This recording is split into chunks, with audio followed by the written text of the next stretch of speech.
네, 어쨌든 우리가 이 이웃사랑에 대해서 여러 가지 것들을 꼭 기억해야 됩니다. 그래서 성경이 말하는 건 하나님 사랑과 이웃사랑이 붙어 있고, 하나님을 온전히 사랑하는 것은 이웃사랑과 연결돼 있다. 그래서 요한일서는 그 형제를 사랑하지 않으면 보지 못하는, 보이는 형제도 사랑 못하면서 어떻게 보지 못하는 하나님을 사랑할 수 있겠냐라고 우리에게 그렇게 말합니다. 그래서 우리가 꼭 기억해야 됩니다. 이웃사랑이야말로 모르는 사람 혹은 아니면 우리에게 이게 요즘에 또 갑질하는 사람들이 많잖아요. 예, 갑질은 성경 예수를 믿는 사람과는 아주 아무 상관이 없는 이야기라고 말할 수 있습니다. 제가 오늘 말씀 기도를 하다가 이 말씀을 보게 되었는데요. 제가 한번 읽어볼게요. 그래서 예수께서 그들에게 말씀하셨다. 너희는 사람들 앞에 스스로 의롭다고 하는 자들이다. 그러나 하나님께서는 너희 마음을 아신다. 사람들이 높게 평가하는 그러한 것은 하나님이 보시기에 혐오스러운 것이다. 이게 있잖아요. 사람들이 높게 평가하는 그런 대우를 받는 것 있잖아요. 네.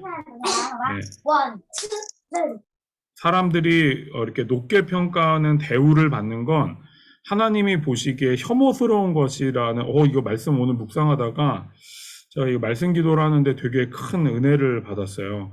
우리가 다 동일한데 누군가 더 많이 배웠고 아니면 더 많이 돈을 갖고 있기 때문에 뭐 아니면 하여튼 뭐 무엇 때문에 그 사람이 더 나은 대우를 존경을 받는다면 하나님이 위에서 보기엔 다 똑같은데 저 사람이 무언가를 더 가지고 있다고 뭐랄까요? 사람들이 저 사람을 더 높게 평가하는 걸 받는 것이 얼마나 아무것도 아닌지.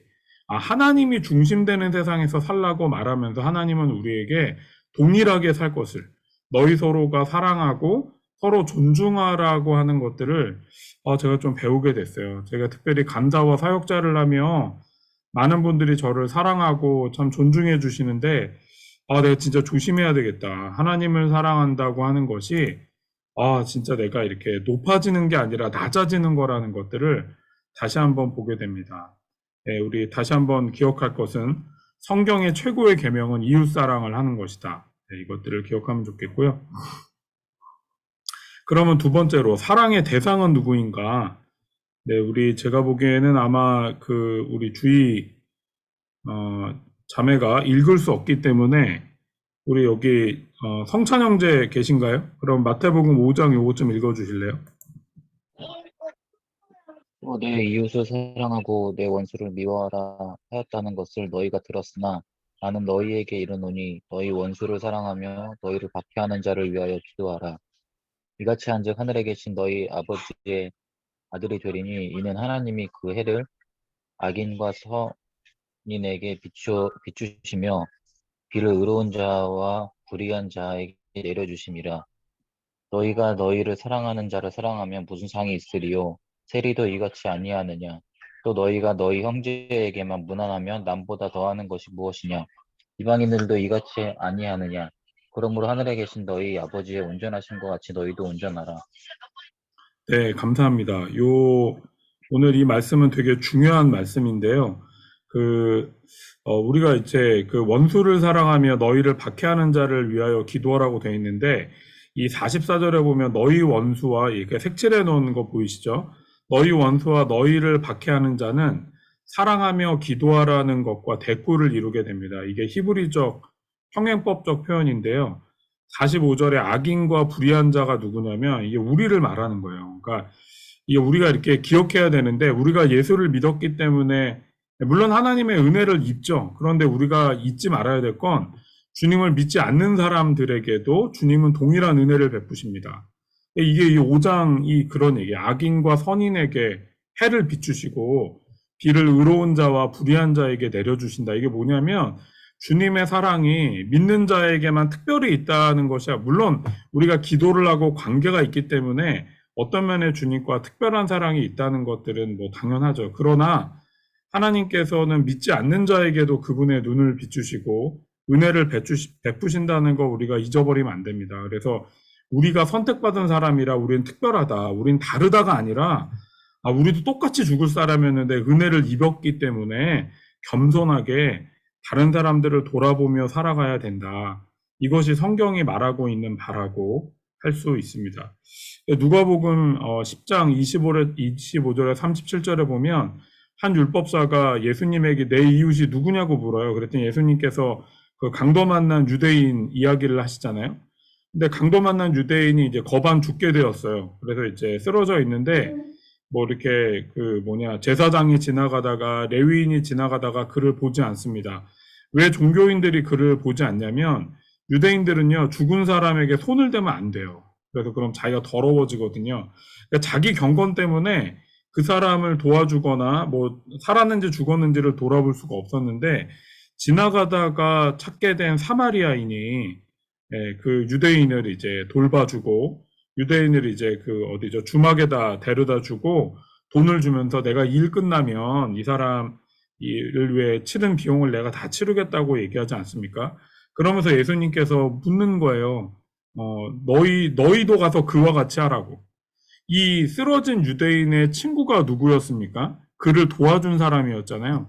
그러니까 사실 우리에게도 우리의 이웃이 누구냐? 내가 도와줄 수 있는 사람.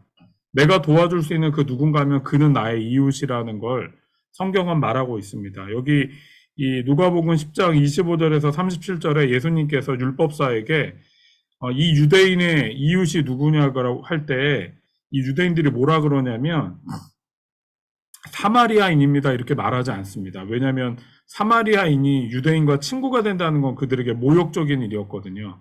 그런데요, 이 유대인을 도와줬던 사람이 그들이 정말 좋아하지 않았던 사마리아인이었지만 이 사마리아인과 유대인이 원수잖아요. 근데 유대인이 이 강도 만난 유대인이 깨어나고 난 다음에 사마리아인을 어떻게 될까요? 자기를 도와줬던 사마리아인을. 저 사람이야말로 진짜 나의 친구라고 보지 않았겠습니까? 그러니까 우리가 누구의 친구가 돼야 되냐면 왜 저 사람이 나한테 다가오지? 나 같은 사람한테 왜 관심을 갖지? 이런 사람들에게 우리가 다가가 친구가 되어야 된다는 것들을 잊어버리면 안 됩니다. 제가 예전에 알래스카 그 단기 선교를 갔는데요. 언제 가자고 제가 자주 얘기하죠. 근데 그 알래스카 계신 목사님이 그 선교사님이 이제 그 알래스카에 있는 그 감옥에 들어가서 이제 설교하시고 그들에게 먹을 것도 주시고 이렇게 하는데 그 얘기를 하시더라고요. 그 원래 이렇게 그 알래스카 미국 땅이거든요. 근데 미국 사람들 원래 등치가 막 엄청 크잖아요. 그래서 들어가면 이제 간수 2명과 들어가 문을 닫는데 되게 무섭다는 거예요. 왜냐면 그 안에서도 서로 이제 막 폭력이 막 벌어지고 막 서로 때리고 막 이런 일들이 막 벌어질 수 있어갖고 이제 문이 닫힌 다음에 간수 2명과 함께 들어가서 진짜 되게 무서울 때가 너무나 많더라. 근데 이제 설교를 담대하게 전하고 나서 거기는 이제 죄수들과 이제 식사를 하는데 그 사람들에게 이렇게 다가가서 그들을 친근히 대하고 그들의 얘기를 들어줄 때마다 이 사람들이 이 목사님을 되게 신뢰하고 자기에게 기도를 해달라고 얘기한다는 거예요. 이 감옥에 있던 사람들이야말로 누가 나에게 그런 도움을 줄까? 이런 나에게 누가 다가올까라고 생각했는데 그 목사님이 와서 설교하고 얘기를 들어주고 기도해주고 같이 울어주는 그걸 통해 친구가 되었다는 거죠. 그래서 우리는요, 죄인이든 아니든 그 사람이 뭐 어떤 사람이든 상관없이 그들을 돕고 섬겨야 됩니다.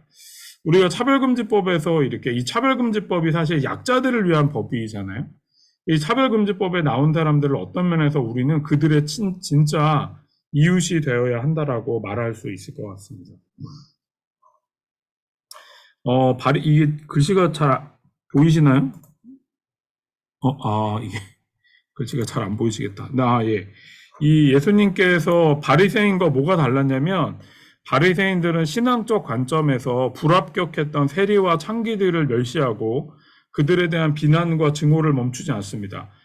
그래서 바리새인들은 자기와 죄인을 이렇게 분리해 놓습니다. 근데 예수님은요, 누가복음 7장 34절에 보면 인자는 와서 먹고 마심에 너희 말이 보라 먹기를 탐하고 포도주를 즐기는 사람이요 세리와 죄인의 친구로다 이렇게 말합니다. 그러니까 바리새인은 분리하는 자들이었거든요. 그래서 죄인들과 자기를 떨어뜨려 놓고 자기들은 이들과 상관없다고 얘기하셨는데 예수님은 있잖아요. 세리와 창기들과 식사를 하시고 그들에게 이렇게 다가가셔서 그들의 친구가 되십니다. 강도 만난 이들의 친구가 되신 거죠. 근데 우리가 이제 잘 기억해야 될 게 뭐냐면 주님은 세리와 창기를 만나시고 그들을 긍휼히 여기시고 그들과 식사를 하고 그들을 긍휼히 여기신 게 분명하지만 세리와 창기들의 죄가 아니라고 말하신 것은 아니라는 점입니다. 오히려 음욕을 품고 여자를 보는 자마다 마음에 이미 간음했다. 이게 산상수훈 이야기잖아요. 예수님의 도덕적인 기준이 엄청 높아서 너희가 음욕을 품고 여자를 보면 이미 음행했다라고 얘기한 거야. 그러니까 죄가 아니다라고 얘기한 게 아니라 죄를 죄 있는 그대로 보지만 그럼에도 불구하고 그들을 긍휼히 여기셨다는 걸 우리가 기억해야 됩니다. 죄를 짓지 않기 위해 죄를 미워하고 철저하게 죄 짓는 것들을 피해야 된다는 걸 얘기하십니다. 그런데 예수님의 행동은 그러면 세리와 이 창기들을 만나면 안 되는 거 아닌가요? 라고 물을 수 있는데 죄를 혐오해야지 죄 지은 사람을 차별하고 배제하고 학대하거나 사적 제재를 하는 건 주님의 방법이 아닙니다. 오히려 죄는 미워하지만 죄 지은 이를 오히려 사랑하시고 환대한 것이 예수님의 방식이었죠. 그래서 예수님은 죄인들에게도 길을 열어주십니다. 그래서 오히려 그렇게 죄 짓고 오는 자들을 축복하시고 그들에게 문을 열어서 그들이 새로운 길로 들어설 수 있도록 도와주시는 거죠. 차별과 배제, 학대와 사적 제재를 하지 않고 예수님의 마음으로 우리가 죄인들을 대해야 됩니다. 그러니까 하물며 차별금지법에 뭐 말할 게 있겠습니까, 사실? 죄인들도 우리가 그렇게 우리의 마음을 열고 어떤 면에서 그들을 긍휼히 여겨야 되는데 약자들을 위한 법이야. 뭐 이건 뭐 말할 것도 없다라고 할 수 있을 것 같습니다. 성경이 말하는 사랑의 반대에 관해서 좀 몇 가지 얘기하려고 하는데요. 성경이 말하는 사랑의 반대는 실상 미워하는 것도 포함되어 있지만 실제적으로 무관심과 차별이라고 볼 수 있습니다.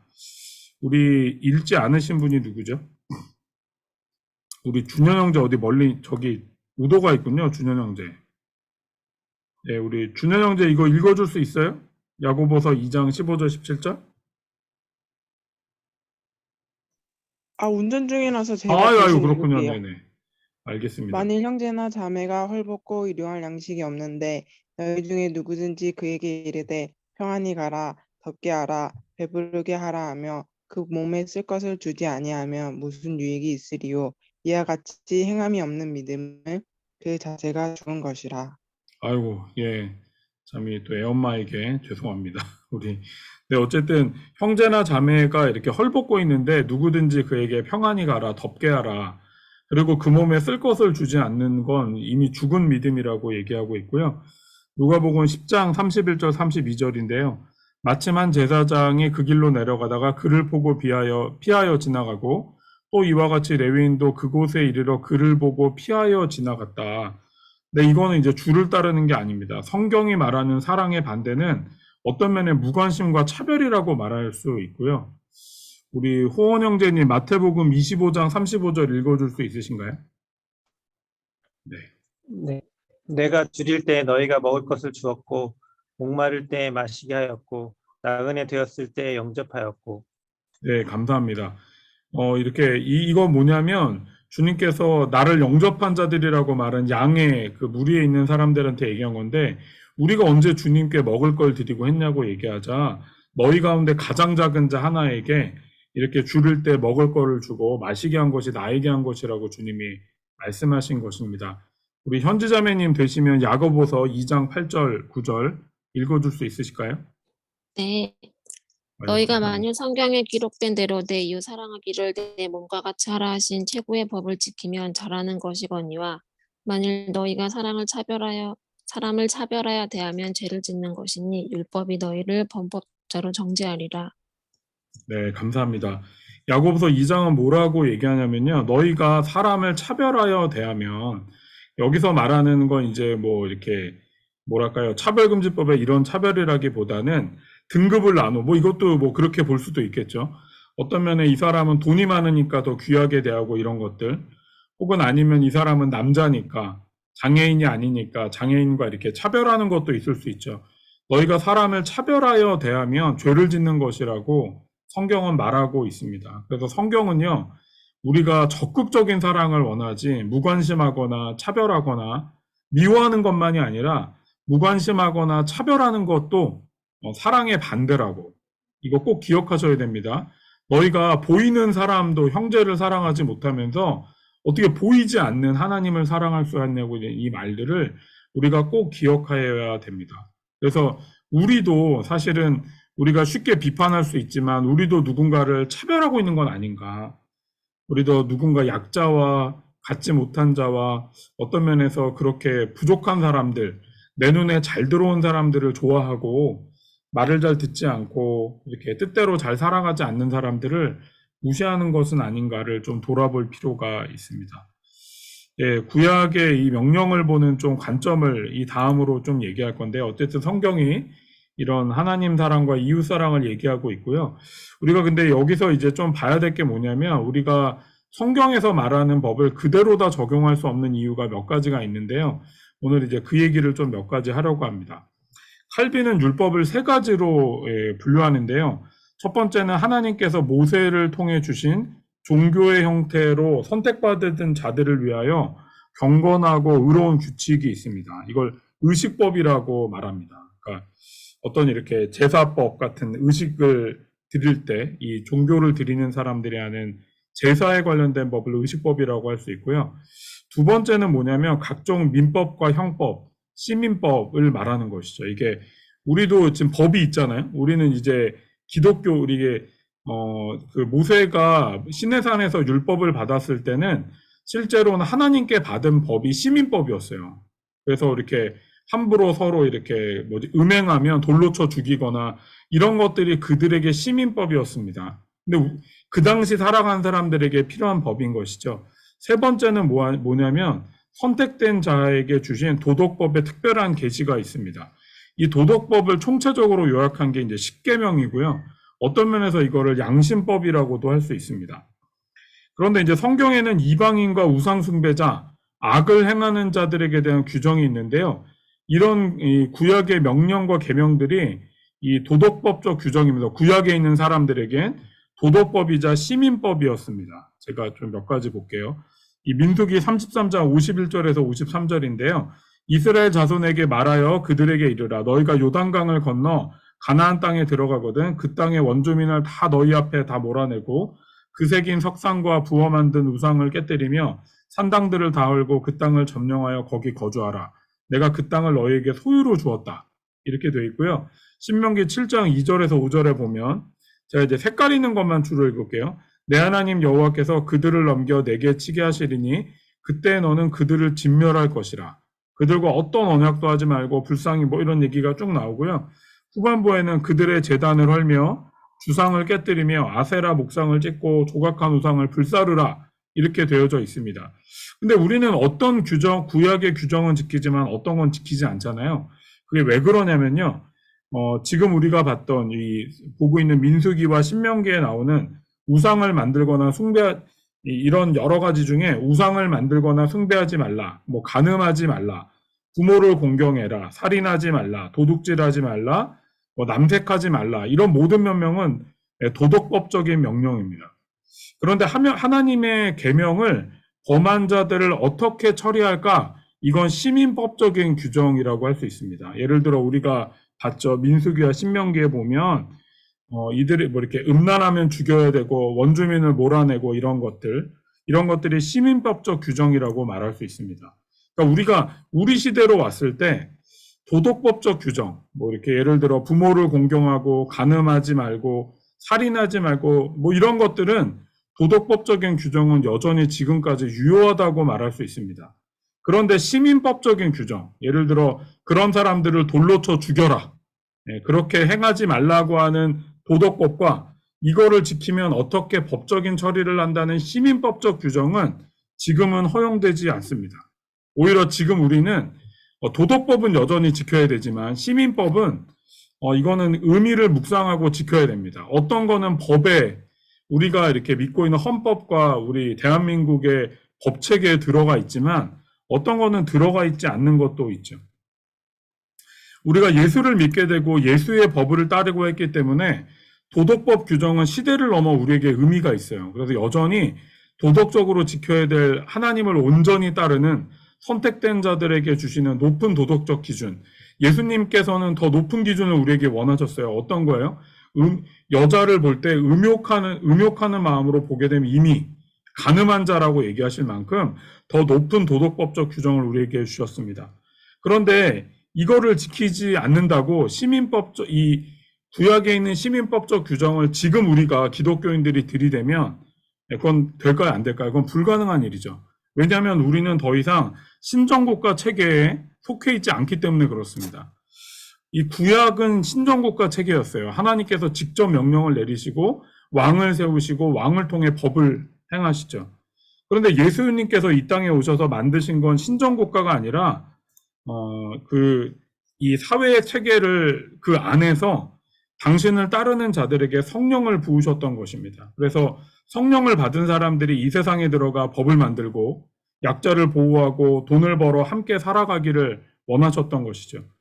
바벨론에 끌려갔던 다니엘과 세 친구들 기억하시죠? 이 다니엘과 세 친구들은 우상 숭배를 하지 않았는데요. 도덕법을 준수했어요. 우상 숭배를 하지 말라는 도덕법을 준수했지만 바벨론에 있던 우상을 파괴하진 않습니다. 원래 이게 구약의 법적 그대로로 따지자면 우상도 다 파괴해야 되거든요. 그런데 있잖아요. 이 다니엘과 세 친구들은 바벨론에 끌려가면서 도덕법은 여전히 지키지만 시민법적 규정은 그걸 지키지 않고 바벨론의 법을 따랐습니다. 그러나 자기가 이 바벨론의 법을 따르더라도 자기 신앙과 어긋난 이게 막 우상 숭배를 하라고 했던 말도 안 되는 것도 반대했던 것이죠. 그러나 다니엘과 새 친구들이 적극적으로 우상을 막 때려 부수거나 우상 믿는 사람들을 칼로 찍어 죽이거나 이러지 않았습니다. 그러니까 우리가 기억해야 될 게 뭐라고요? 우리가 도덕법은 여전히 유효하다. 그러나 시민법은 그 의미를 기억하고 우리 시대에 그대로 적용할 수 없다. 이 시민법들을 그대로 적용해서 지금까지 이 현대사회에 적용하려고 하는 사람들을 우리가 이제 탈레반 같은 사람들이죠. 고대의 법칙을 지금 현대인데도 불구하고 그걸 이제 현대까지 그걸 막 까맞추려고 해서 여자에게 여전히 이렇게 뭐 차도를 다 쓰고 다니라고 얘기하고 여자에게 아무 권리가 없다고 얘기하고 막 이렇게 말하는 것들은 탈레반적 사고라고 말할 수 있습니다. 그래서 우리가 이 차별금지법이 어떤 면에서 이제 우리의 약간 고민이기도 한데요. 국가시민법이 개정되는 것이 그 안에 들어가 있잖아요. 차별금지법은 국가시민법이 개정되는 거예요. 그런데 이 국가시민법이 개정되는 안에 기독교의 어떤 도덕법, 우리가 갖고 있는 도덕법이 이 안에 어떻게 들어가야 될까를 고민하는 게 이제 우리의 씨름이라고 할 수 있습니다. 그래서 차별금지법이 기독교의 도덕법을 완전히 준수할 수는 없죠. 그런 법은 세상에 어디에도 없어요. 이렇게 음욕한 마음을 품었다고 간음했다라고 처벌하는 법은 세상에 어디에도 없으니까. 그러나 하나님께서 우리에게 성령을 주시고 우리를 구원해 주신 자들을 통해 이 땅을 다스리게 하셨기 때문에 우리가 어떻게 이 국가 시민법 안에 기독교적 도덕법을 함께 또 담으며 하나님 정신을 갖고 살아갈 수 있을까를 고민하는 게 저는 이 시대의 차별금지법에 우리 기독교인들이 좀 적극적으로 참여해서 고민해야 될 영역이라고 생각합니다. 여기까지 혹시 질문이 있을까요? 이제 한 챕터만 남았거든요. 네, 뭐 질문 있으시면 지금 해주셔도 되고요. 뭐 이게 한 챕터가 더 남았으니 이거 듣고 하셔도 괜찮습니다. 제가 요 얘기를 이제 쭉 했는데요. 이제 오늘 챕터의 마지막은 동성애 이야기를 좀 해야 될 것 같습니다. 왜냐하면 이게 왜 차별금지법을 얘기하는데 갑자기 동성애 얘기를 하는가에 대해 좀 당황스러울 수 있는데요. 지난주 제가 강의한 것들을 여러분이 들으시면 차별금지법을 오히려 기독교가 제한해야 될 정도로 중요하고 필요한 법이라는 것들을 생각할 수 있는데요.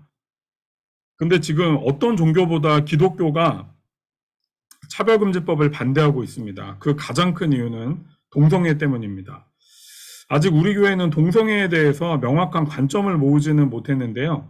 우리 교회 안에 여러분 아실지 모르겠지만 동성애를 지지하는 분과 반대하는 부분이 이렇게 같이 계십니다. 그래서 아직은 정하지 못했는데 어쨌든 간에 한국교회가 이에 대해서 어떻게 보는가가 한국교회가 차별금지법에 대해 방향을 정하는 것이기 때문에 오늘은 동성애에 대해서 조금 더 중립적인 이야기를 좀 나누고, 우리 교회는 그러면 입장이 어떠냐? 아직 정하지 않았습니다.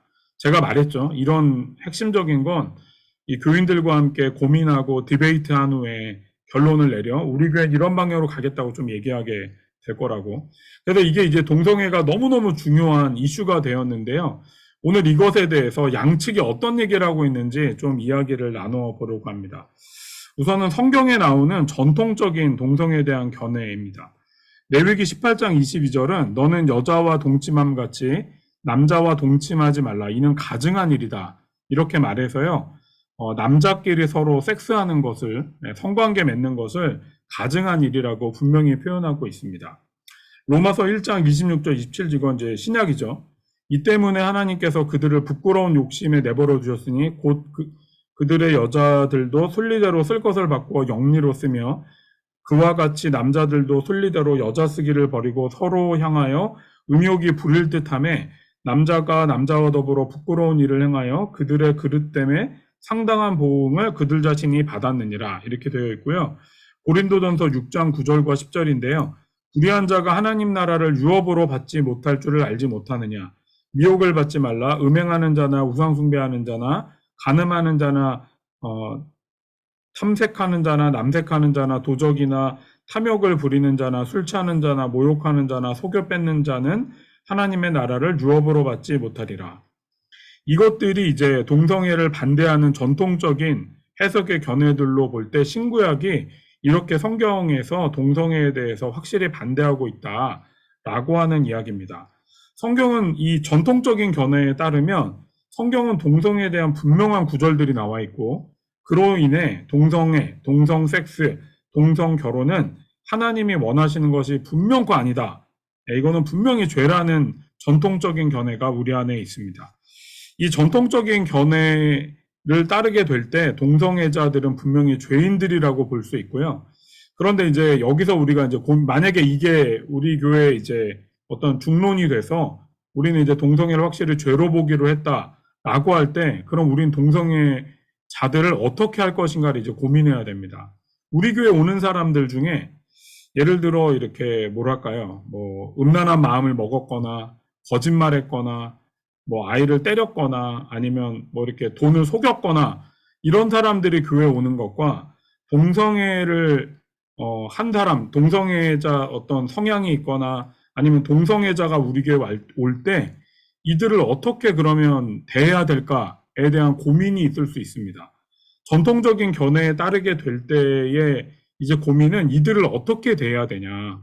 아예 교회로 오면 안 된다. 더러운 자들이니까. 아니면 주님이 죄인들도 받아주셨기 때문에 이들도 오게 할 것인가? 네, 이런 고민들이 있을 수 있습니다.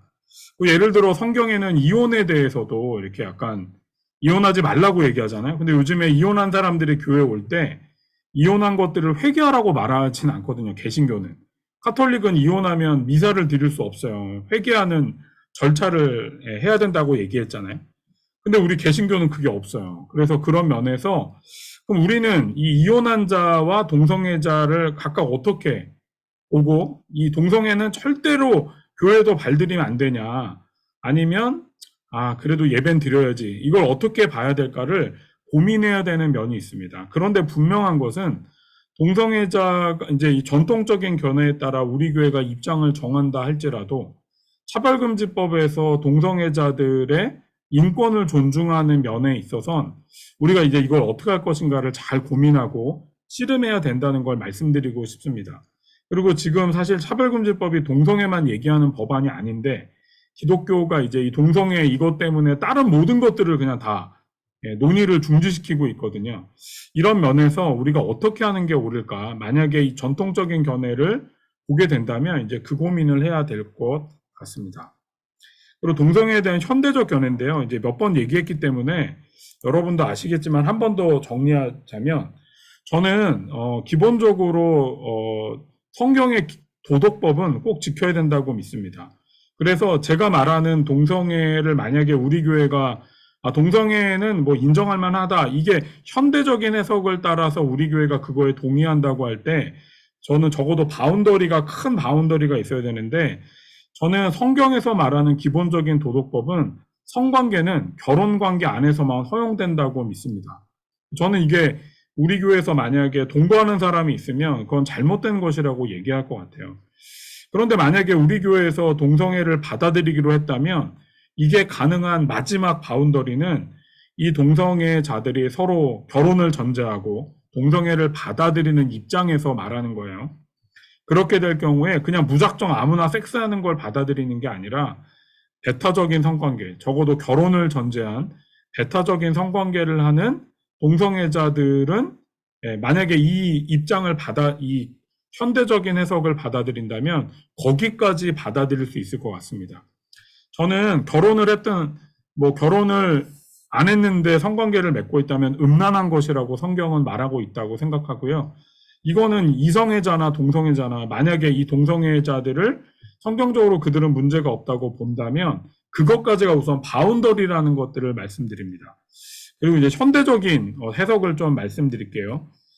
이 현대적인 신학을 해석하는 이 신학자들의 기본적인 전제는 뭐냐면 성경에 나오는 동성애는 언제나 폭력과 연관되어 있다는 겁니다. 그래서 예를 들어 구약에서 나오는 동성애자들의 남색에 관한 이야기나 사도 바울이 신약에서 로마서에서 말했던 이 동성애자들에 관한 이야기는 실제로는 권력 있는 사람이 예를 들어 주인이 종을 어린 아이를 남자아이를 성폭행하는 관계에 있기 때문에 성경이 말하는 거는 이 폭력을 이렇게 근절하려고 한 것이다 라고 이들은 주로 얘기합니다.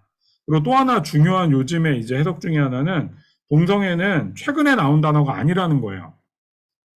성경에 나오는 단어는 동성 섹스, 폭력적인 동성 섹스를 말하는 건데 동성애, 그러니까 서로가 이렇게 같은 성을 가진 사람이 서로 사랑한다는 이 개념은 18세기 이후에 나온 단어라고 그렇게 말합니다. 그 전에는 전부 음지에서 이렇게 뭐랄까요, 이 폭력적인 것들을 얘기하는 거였는데 18세기 넘어서 인권이 이제 발달하면서 자기 그런 성향을 가졌던 사람들이 그걸 드러내놓고 이제 사랑하는 것들을 말한다고 판단 해석이 있습니다. 그들은 어떻게 믿냐면 성경이 말하는 이 어떤 동성 섹스와 우리가 지금 일반적으로 얘기하는 동성애는 근본적으로 다르다는 거예요.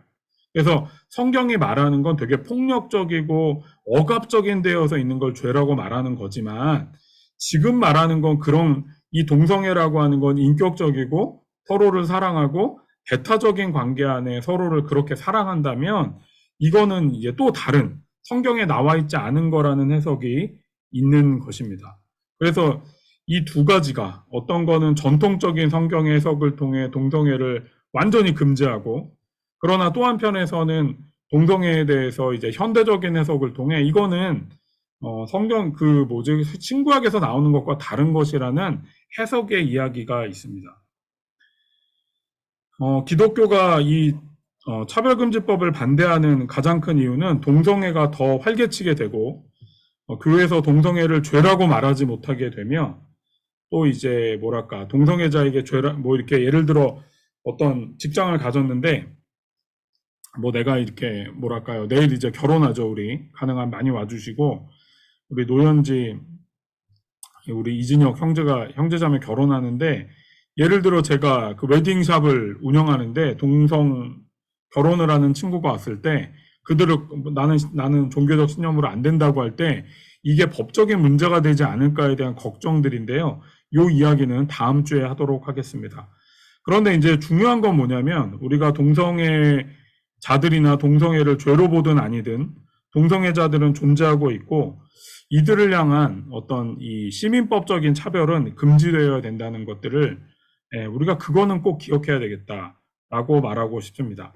다음 주는 우리가 기독교가 차별금지법에 관한 조금 더 구체적인 이야기를 다루고 이 기독교가 차별금지법을 반대하는 항목들에 대해서 제가 이렇게 변호사님께 강의 들었던 이야기를 바탕으로 여러분께 좀 설명을 드리려고 합니다. 네, 오늘 강의는 40분 여기까지 했고요. 혹시 여러분 이게 질문들이 오늘 들은 것 가운데 궁금하거나 질문이 있으면 이제 지금 편하게 해주시면 될 것 같습니다. 네. 혹시 질문 궁금한 거나 이런 거 있으면 뭐든지 편하게 물어봐 주세요. 다 하는 건 아니지만. 네. 저희 아내가 요즘 강의를 많이 들으셔서 그런지 지난주 강의를 듣고 법적인 얘기가 더 많이 나올 줄 알았는데 너무 가벼운 거 아니냐고 저를 디스하셔서 굉장히 당황스러웠습니다. 좀 강의를 많이 듣더니 되게 또 궁금한 거나 뭐 질문 있으시면 물어보시면 좋겠습니다. 뭐 동성애도 괜찮고 차별금지법에 대해서도 그렇고 아까 시민법이나 뭐 도덕법에 대해서도 뭐 있으면 물어봐 주세요.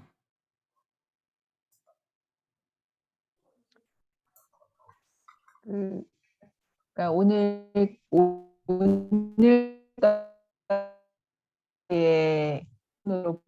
들리는 자꾸 끊기네. 들리나요? 네, 해주세요. 어쨌든. 네.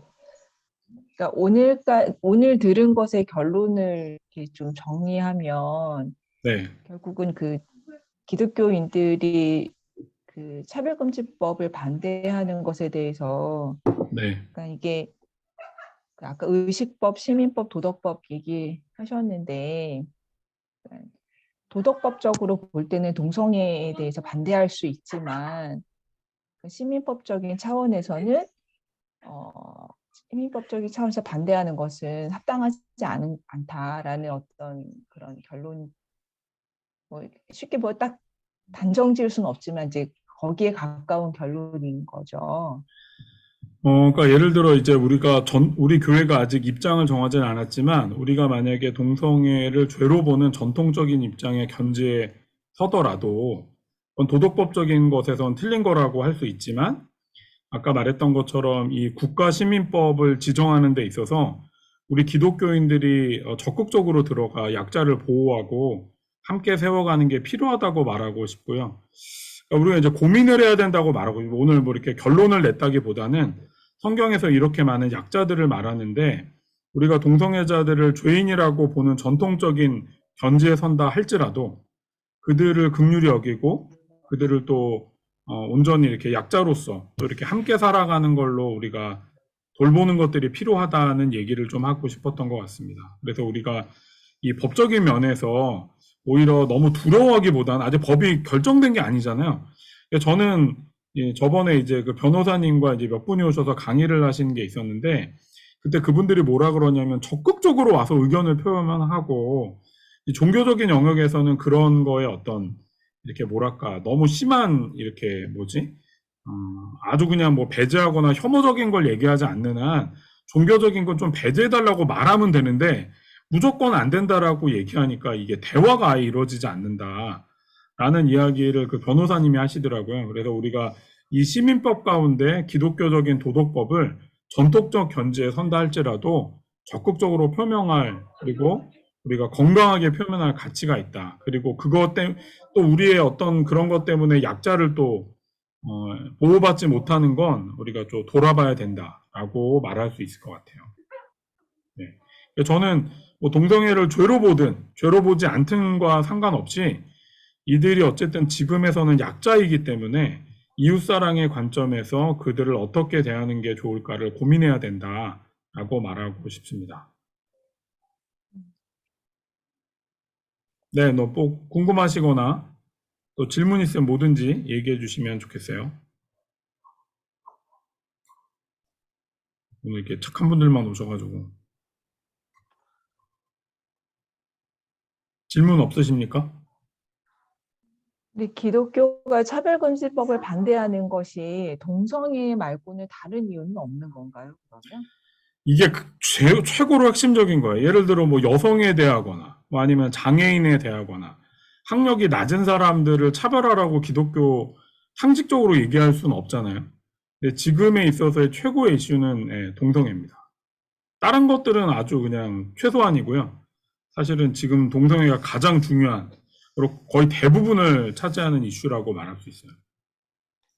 네, 호원 형제 키셨는데 궁금한 거 있어요?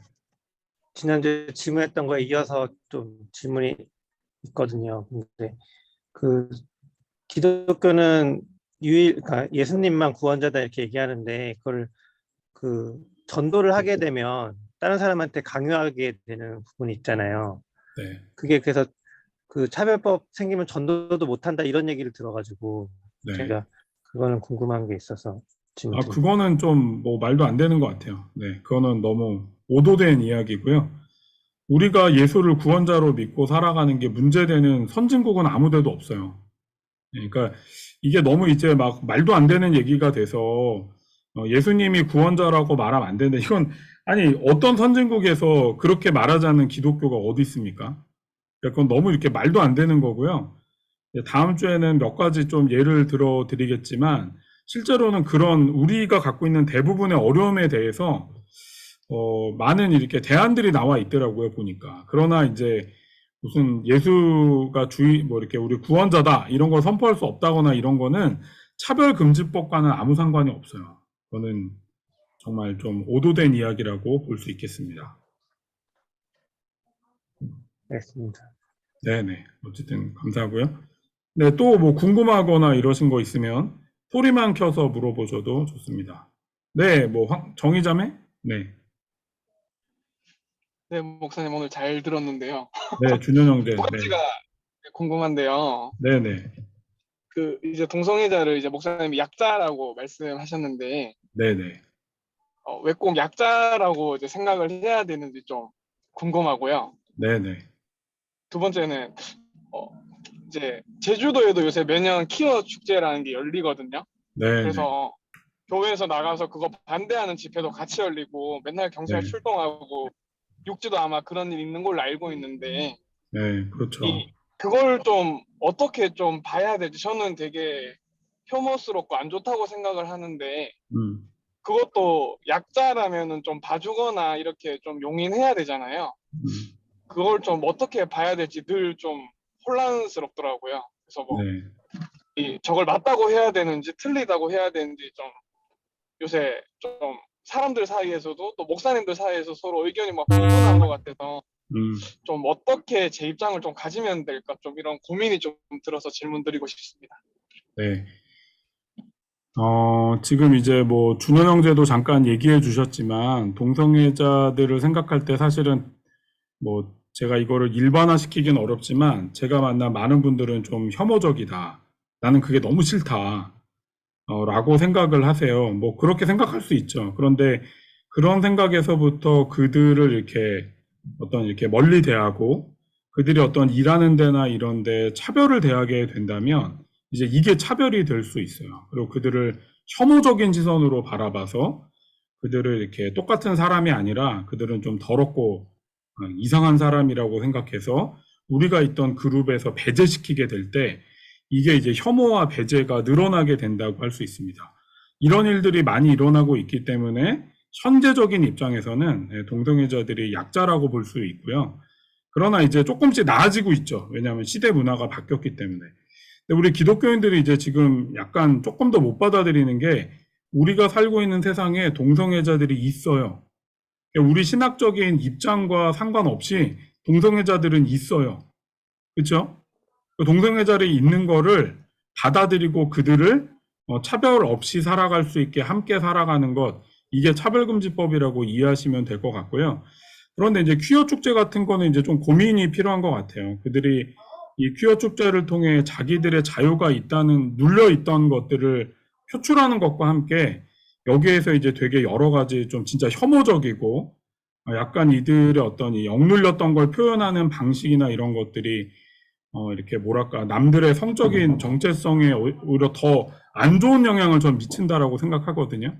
그래서 이 사람들 입장에서는 자기들의 눌린 걸 표출하지만 어떤 면에 저는 퀴어 축제 같은 것 때문에 더 이들을 향한 이 선입견들이 늘어나고 있지 않나. 저는 이런 축제가 오히려 이렇게 평화적이고 그냥 상식적으로 이루어지면 상관이 없는데 저도 몇 번 보니까 조금 그런 것만은 아니다. 그러나 만약에 이 사람들이 왜 우리를 이상하게 보냐라고 얘기해서 그냥 평화적으로 시위를 하고 이상하지 않는다면 뭐 그 정도는 이해할 수 있을 것 같은데 이제 몇 가지 좀 너무 막 이렇게 혐오적으로 막 보게 만드는 것들을 막 행하는 것들을 하는 것은 좀 저는 걱정이 된다고 생각합니다.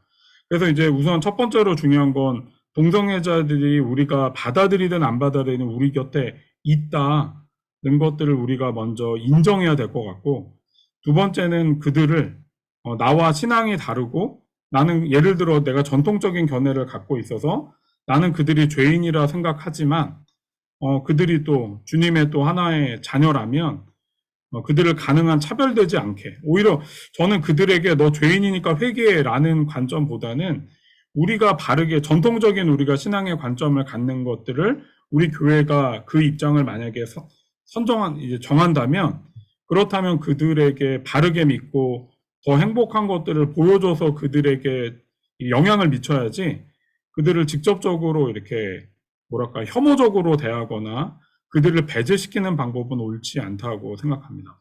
그래서 이 동성애가 이제 옳다 그르다를 우선 내려놓고 그들이 있다는 걸 받아들이자.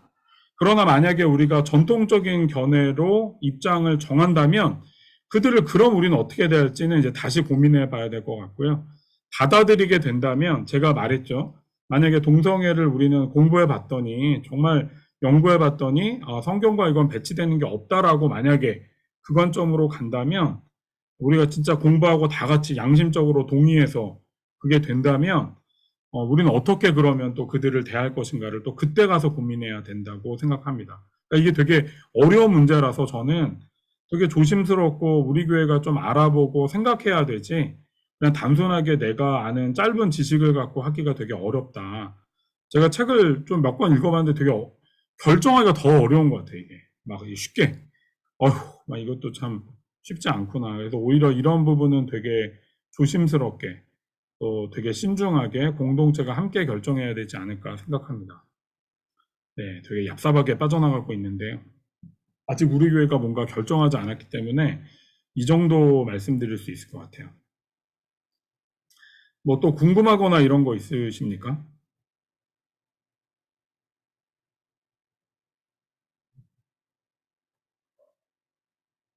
네, 뭐 특별히 없으신가요? 뭐 시민법이나 뭐 도덕법 이런 건 다 이해가 되시죠? 뭐 특별히 어려움 없이? 뭐 질문 안 하셨던 분들도 궁금하면 좀 물어봐 주시면 좋겠는데.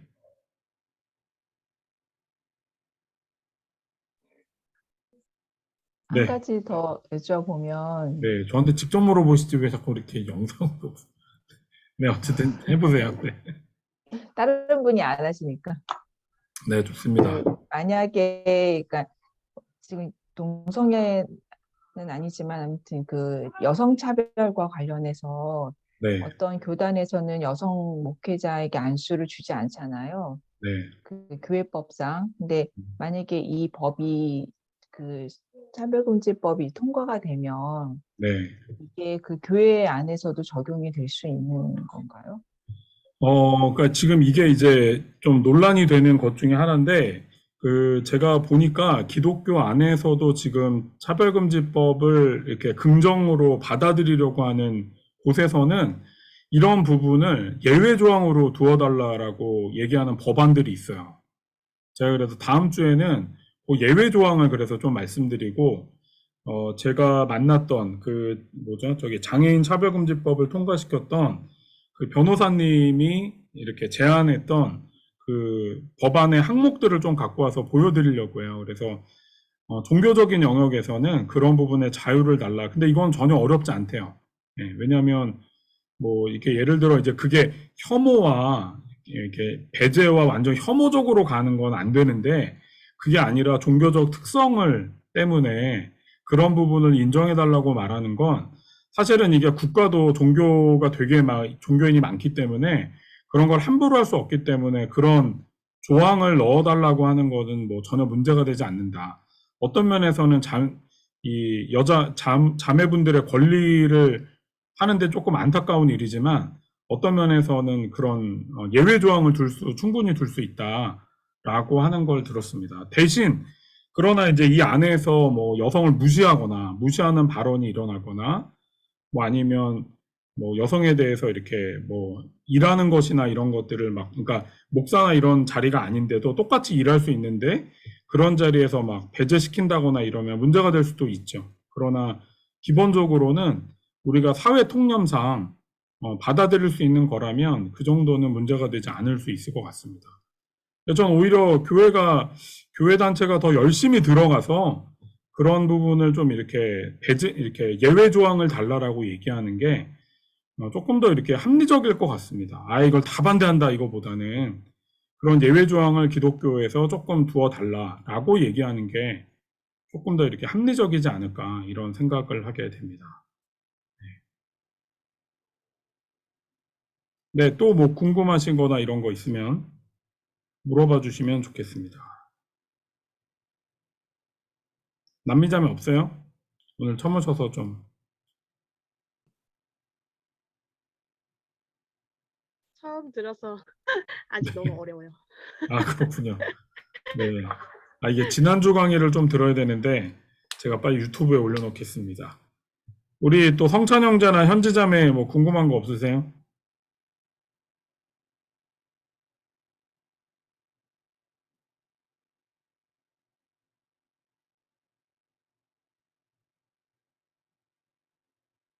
네, 없으시면 우리 같이 한 가지만 같이 기도하고요. 좀 오늘 또 강의를 마무리하면 좋겠는데요.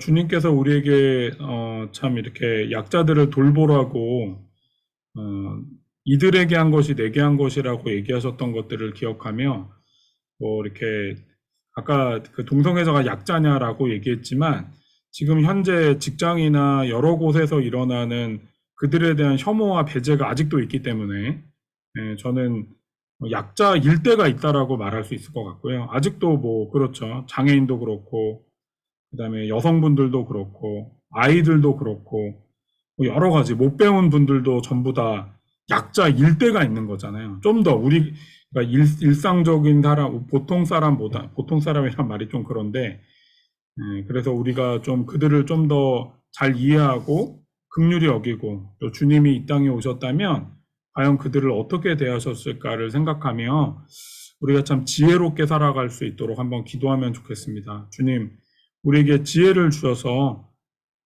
이 땅에 주님이 오셨다면 이들을 어떻게 대할까? 우리가 어떻게 이들을 사랑하고 또 섬기고 이들의 아픈 마음을 보듬을까? 우리 구제구조 분과에서 그 보호종료 아동 그 고아로 있다가 이제 만 18세가 끝나면 500만 원을 갖고 세상에 나가야 되는 그들을 돕겠다고 얘기했는데 참 이런 자들이 약자잖아요. 그런데 이 차별금지법이 그런 사람들에게 차별을 가하지 않도록 하는 법안이거든요. 우리에게 지혜를 달라고 또 성령님 함께 하셔서 우리가 바른 선택을 하고 지혜롭게 또 살아갈 수 있도록 함께 하여 달라고 우리 한번 같이 기도하면 좋겠습니다. 우리 같이 한번 기도하죠. 사랑하는 아버지 하나님 함께 하시고 인도하여 주셔서 우리의 모든 삶들을 붙잡아 주시고 인도하여 주십시오. 정말 아버지 하나님 여러분 힘이 없는 자들, 고통자들, 좀 더 배제와 혐오를 당하는 자들 아버지 하나님 큰 사람들이 있습니다. 임신을 해서 또 아이가 있어서 이런 차별과 배제와 혐오가 없어지게 도와주시고 우리가 어떻게 이 세상을 그렇게 주님 앞에 나아갈 것인지 돌아보게 하여 주시기를 간절히 구합니다. 인도하시고 도와주셔서 우리가 지혜롭게 주님 앞에 나아가게 도우시고 말씀하시는 은혜를 따라 주님 나라 볼 수 있도록 도와주시기를 간절히 구합니다.